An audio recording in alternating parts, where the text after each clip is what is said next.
Good morning class. So देखिए, last class हमने physical changes क्या होते हैं और उसके कुछ एग्जांपल्स डिस्कस कर लिए थे, राइट। आज हम कुछ और एग्जांपल डिस्कस करेंगे जो कि कैसे होंगे, फिजिकल चेंजेस को ही सपोर्ट करते हैं। तो आइए देखिए, आप उसी के आगे लिख लेंगे some more examples of physical changes are. पहला मेल्टिंग ऑफ वैक्स, दूसरा melting of butter in a pan, तीसरा melting of glass, dissolving common salt in water, making a fruit salad from raw fruits, mixing of iron filings and sand, sublimation of a solid, making of soda water by dissolving carbon dioxide in water, formation of clouds, breaking of a piece of chalk, stretching of a rubber band, cutting or tearing a piece of paper, tearing of clock and the rotation of fan। यानी कि आप यहाँ से लेके यहाँ तक सारे examples लिख लेंगे। अब आपके मन में सवाल आएगा, सर कैसे? ठीक है, अब देखिए मेल्टिंग ऑफ वैक्स, अगर मैं वैक्स को मेल्ट करा दूं, ठीक है, तो लिक्विड बन जाएगा। अगर मैं उसी वैक्स को वापस से ठंडा करूं तो फ्रीज बन के क्या बन जाएगा? सॉलिड। तो देखिए हो गया ना, वापस से आपने प्रीवियस स्टेट को गेन कर लिया, और ऐसे चेंजेस को फिजिकल चेंजेस ही कहा जाता है। नेक्स्ट है melting of butter in a pan. किसी भी कढ़ाई में या किसी भी कंटेनर में अगर हम बटर को रख के उसको मेल्ट कर दें तो लिक्विड फॉर्म में हो जाएगा, फिर मैं उसको ठंडा करूँ तो फिर से वो सॉलिड फॉर्म में हो जाएगा। और दूसरी इंपॉर्टेंट चीज़, चाहे वो बटर सॉलिड फॉर्म में रहा हो या फिर वो बटर लिक्विड फॉर्म में रहा हो, दोनों ही केस में उसकी क्वालिटी तो सेम ही रहेगी, टेस्ट सेम रहेगा, कलर सेम रहेगी। इसका मतलब इसमें कोई भी नया सब्सटेंस नहीं बना। So this is also the example of physical change. Next है मेल्टिंग ऑफ ग्लास। अब आप ग्लास, स्टील के ग्लास को लेके मेल्ट कर दीजिए।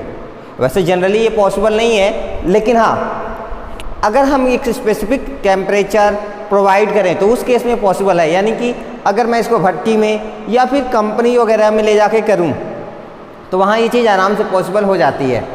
तो वहाँ पे देखिए, चाहे वो ग्लास सॉलिड फॉर्म में रहे या फिर वो लिक्विड फॉर्म में, उसकी प्रॉपर्टी तो अभी भी वही रहेगी। हाँ, क्योंकि उसकी प्रॉपर्टी नहीं बदली, इसलिए ये चेंज कैसा हो गया? Physical change. नेक्स्ट है dissolving common salt in water. अब पानी में नमक घोल दीजिए। हाँ, ये बात और है कि आपको नमक दिखाई देना बंद कर देता है। क्यों? क्योंकि आपको पता है कि वाटर के मॉलिक्यूल्स के बीच में इंटर पार्टिकल स्पेस होता है, और ये जो सॉल्ट जब हम डिजॉल्व करते हैं तो छोटे छोटे पार्टिकल्स में टूट जाते हैं और वो उसी गैप में जाकर छिप जाते हैं। क्लियर है? लेकिन हाँ, अगर मैं वापस से सॉल्ट और वाटर का अलग अलग करना चाहूँ तो मुझे क्या करना होगा? वेरी गुड, मैं इवापोरेट कर दूंगा, वाटर वेपर बन के उड़ जाएगा। मैं उस वेपर को कलेक्ट करके फिर ठंडा करूंगा, वो लिक्विड बन जाएगा। इस प्रोसेस को हम क्या बोलते हैं? कंडेंसेशन। यानी कि मुझे पानी अलग मिल गया। अब बात सॉल्ट की थी, जब आप इवापोरेशन करते हैं तो जो पानी है वो तो इवापोरेट हो जाता है, लेकिन सैंड आपके उस कंटेनर में बचा रह जाता है। इस तरह से आपको फिर से वाटर और सॉल्ट अलग अलग मिल जाते हैं। बात समझ में आ गई? यानी कि ये भी क्या है? Physical change. इसको आप ऐसे भी समझा सकते थे, सर अगर मैं वाटर सॉल्ट को मिक्स करूं तो जो उसका मिक्सचर बनता है ना, उसकी टेस्ट अगर आप देखिए तो वाटर और सॉल्ट की टेस्ट से ही बिल्कुल मैच करती है। इसका मतलब इसमें कोई नया सब्सटेंस नहीं बना, और जो बना है उसकी प्रॉपर्टी पीछे वाले की प्रॉपर्टी की जैसी ही है, और ये किससे मैच करती है? फिजिकल चेंज से। नेक्स्ट है making a fruit salad from raw fruits. हाँ, अलग अलग फ्रूट से अगर मैं सैलड बनाऊं तो भी क्या, देखिए अगर आपने खीरा यूज किया है, आपने गाजर यूज किया है, तो जब आप उस सैलड को खाएंगे तो क्या आपको कोई नया टेस्ट आएगा या फिर वही खीरा और वही गाजर की ही टेस्ट आएगी? हाँ, अगर आपने गाजर और खीरे का सैलड बनाया है तो उसका टेस्ट भी वही रहेगा, यानी कि आपको कुछ नया नहीं मिला। So this is also the example of physical change. Mixing of iron filings and sand.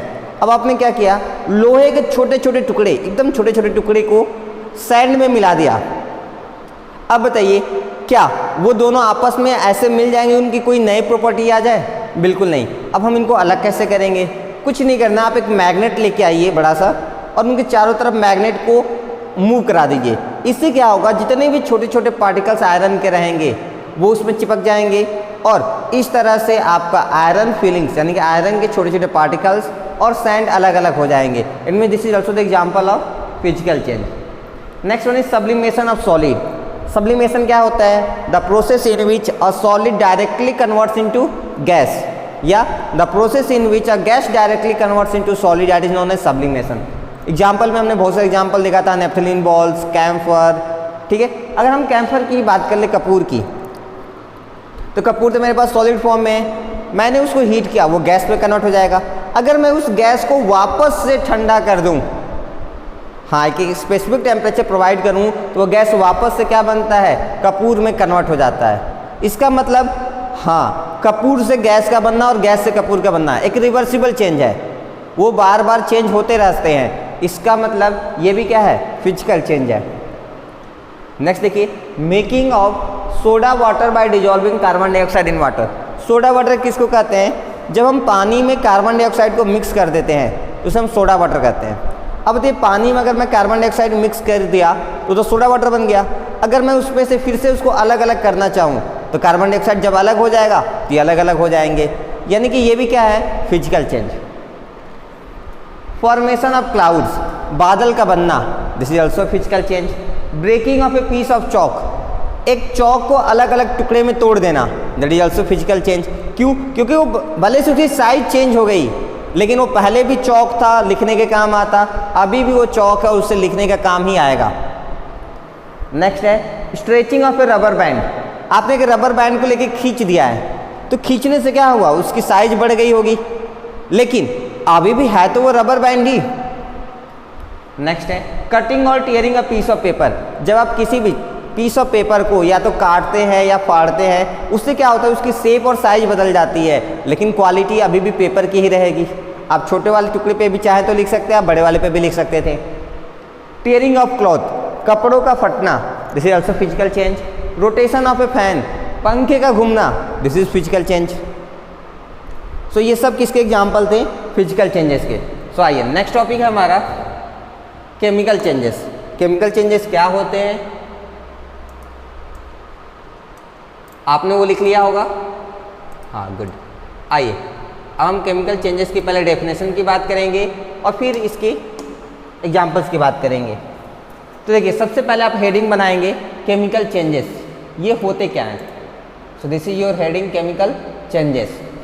उसके बाद आप डेफिनेशन लिखेंगे यहाँ से लेकर यहाँ तक। देखिए क्या कह रहा है, the changes in which new substances are formed are called chemical changes.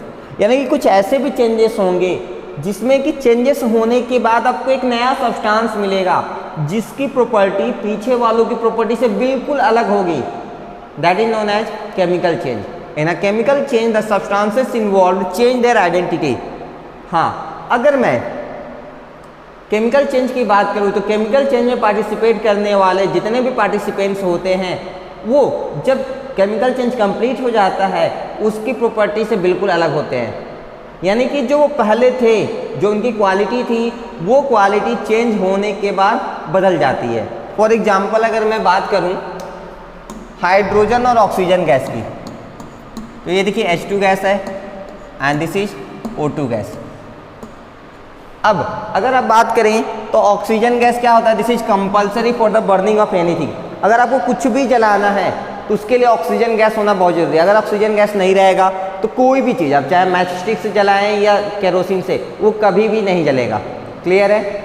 चलिए, यानी कि ये क्या करता है? बर्निंग को सपोर्ट करता है। वहीं अगर मैं हाइड्रोजन की बात करूं तो मान लीजिए कहीं आग लगी हुई है और वहाँ पर आपने ढेर सारा हाइड्रोजन गैस कहीं से लाके और छोड़ दिया, तो वो आग और फैल जाती है। इसका मतलब हाइड्रोजन गैस भी क्या करता है? बर्निंग को सपोर्ट करता है। यानी कि दोनों ही आग में हेल्प करते हैं, आग को बढ़ने के काम करते हैं। लेकिन इन दोनों से बनता क्या है? वेरी गुड, क्या बनता है? वाटर। अगर मैं इनको बैलेंस करूं तो देखिए ये ऐसे बनते हैं। ठीक है, बैलेंसिंग वगैरह आप आराम से सीख जाएंगे, आपको बिल्कुल परेशान नहीं होना है। ठीक है, अभी आप ये देखिए हाइड्रोजन गैस और ऑक्सीजन गैस, ये दोनों ही क्या करते हैं? आग को बढ़ाने का काम करते हैं। जबकि इनसे बना हुआ H2O यानी कि वाटर, बताइए, ये आग बढ़ाने का काम करता है, आग बुझाने का काम करता है? आग बुझाने का काम करता है। यानी देखिए, ये दोनों आग बढ़ाने का काम करते हैं, ये आग बुझाने का काम करते हैं। इसका मतलब हम क्या कह सकते हैं, ये जो बना इसकी प्रॉपर्टी इन दोनों की प्रॉपर्टी से बिल्कुल अलग है। हाँ, ये आग बढ़ाने का काम करते थे, ये आग बुझाने का। इसका मतलब जो चेंज यहाँ पर हुआ होगा that is the example of chemical change. यानी केमिकल चेंज ऐसे चेंज होते हैं जिसमें कि वो जिससे बनता है उसकी क्वालिटी, जो बनता है उसकी क्वालिटी से बिल्कुल अलग होगी। एग्जाम्पल आपके सामने है, समझ में आया मेरी बात? कर सकते हैं। चलिए, ऐसे ही अगर मैं बर्निंग ऑफ पेपर की बात करूं तो बताइए, जब आप बर्निंग ऑफ पेपर करते हैं, पेपर को जलाते हैं, तो क्या बन जाता है? ऐश, यानी कि राख। अब बताइए, पेपर पे अगर आप कुछ लिखना चाहें, आप लिख सकते हैं कि नहीं? बिल्कुल लिख सकते हैं। क्या आप राख पे कुछ लिखना चाहें तो लिख सकते हैं? नहीं। देखिए, इसकी प्रॉपर्टी अलग, इसकी प्रॉपर्टी अलग है ना। यानी कि ये चेंज कौन सी चेंज होगी? Chemical change. अभी आपको कुछ कुछ आइडिया लग रहा है? हाँ, चलिए आगे बढ़ते हैं फिर। They get converted into entirely new substances. Chemical change में जो भी पार्टिसिपेंट्स रहते हैं वो कंप्लीटली बदल जाते हैं। The new substances usually can not be return to their original form. और जो नया सब्सटेंस बनता है वो वापस से पहले की कंडीशन में लौट नहीं पाता। इसका मतलब, हाँ देखिए, अभी जब हमने मेल्टिंग ऑफ आइस की बात की थी तो आइस तो वाटर बन गया था। क्या मैं वापस से वाटर को आइस बना पा रहा था? हाँ, यानी कि that was the example of physical change. वो वापस लौट सकता था, लेकिन यहाँ ऐसा पॉसिबल नहीं होगा। तो फिर क्या करेंगे? बहुत सिंपल है। इस केस में ही आपको ये कहना चाहता है कि कुछ ऐसे चेंजेस होते हैं जो टेम्पररी होते हैं, थोड़ी समय के बाद वो लौट सकते हैं, लेकिन कुछ ऐसे भी चेंजेस होते हैं जो परमानेंट होते हैं, वो कभी भी लौट नहीं सकते। जैसे आपने पेपर जलाया, राख बन गया, क्या आप उस राख की हेल्प से वापस पेपर बना सकते हैं? नहीं बना सकते ना। So that is the example of permanent change, और उसे हम केमिकल चेंज कहते हैं। This means that chemical changes are usually irreversible. इसका मतलब जो केमिकल चेंजेस होते हैं वो वापस से लौट नहीं पाते हैं। Some common examples of chemical changes are. अगर मैं केमिकल चेंजेस से कुछ कॉमन एग्जाम्पल्स की बात करूं तो पहला है बर्निंग ऑफ मैग्नीशियम वायर। आप किसी भी चीज़ को जला दीजिए, वो क्या होगा? केमिकल चेंज ही होगा। Burning of paper, rusting of iron. हाँ, लोहे का जंग लग जाना। अगर एक बार लोहे के जिस पार्ट पे जंग लग गया, अब उसको चाहे जितना पेंट कर दे, कुछ भी कर ले, वो पार्ट वापस से सही नहीं हो सकता। रैपनिंग ऑफ फ्रूट्स, फलों का पक जाना। एक बार जो फल पक गया है, क्या आप उसको वापस से कच्चा बना सकते हैं? नहीं बना सकते ना। Formation of curd from milk, दूध का दही बनना। एक बार दूध से अगर दही बन गया, क्या वापस से आप दही को दूध में बना सकते हैं? नहीं। So this is also permanent change, this is chemical change. Cooking of food, भोजन का पकना। आपने क्या किया? एक खाना पका दिया। अब जब वो खाना पक गया है, क्या उस पके हुए खाने से वापस जैसा वो पहले था, जिससे आपने बनाया था, उसमें कन्वर्ट कर पाएंगे? उसको नहीं कर पाएंगे।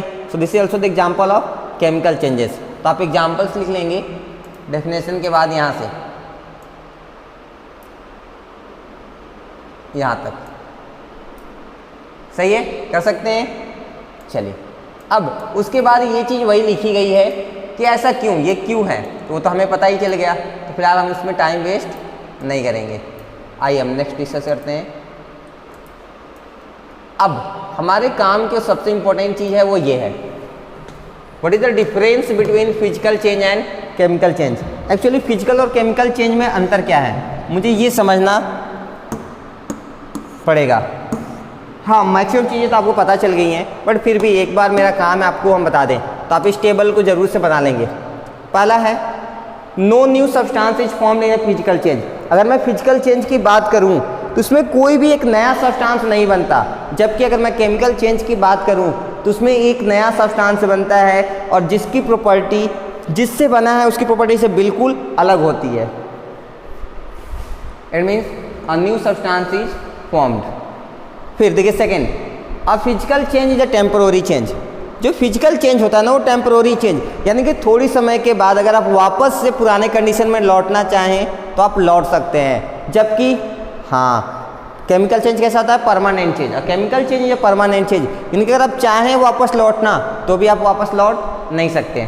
थर्ड, अब physical change is easily reversible, यानी कि अगर हम फिजिकल चेंज की बात करें तो अगर आपने आइस को वाटर बनाया है तो आप वापस से वाटर को आइस बना सकते हैं। जबकि अगर आपने पेपर को जला के राख बना दिया तो आप राख से पेपर नहीं बना सकते। It means chemical changes are irreversible.